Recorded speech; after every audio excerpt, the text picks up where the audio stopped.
Ang Positibong Kwentuhan with John Paul Sinien.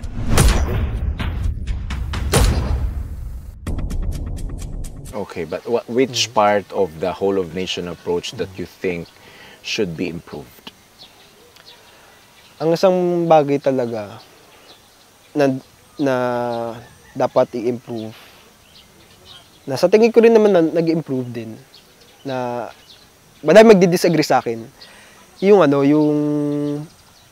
mga venues ng mga tao for democratic discussion. Ang isang maganda example nito, halimbawa sila Sir Kabangbang.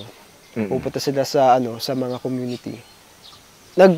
Malayang nagsasalita yung mga masa na sa loobin? Sa loob, yung kung anong hinaing nila sa gobyerno. Na wala silang pangamba na may persecute sila ng gobyerno.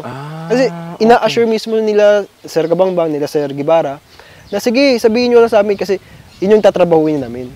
Yung ganong aspeto dapat yung i-emulate sa buong bansa. Okay. Kasi yun yung naging epekto, napaka-effective na approach. Kasi kung bakit ko nasabi to, kasi yung mga nasa gobyerno, meron sa idea na ito yung problema sa ganitong mga lugar, sa sakupan nila. Pero pagdating doon, hindi pala. Hindi pala yun. Hindi pala yun. Tapos lalo na yung solution, napaka-off. Yeah. Kasi, kailan ba, ito yung sa akin lang, prinsipyo, kailan ba nasusunod ang bisita sa loob ng bahay? Tama. Diba? Ang Positibong Kwentuhan with John Paul Sinien.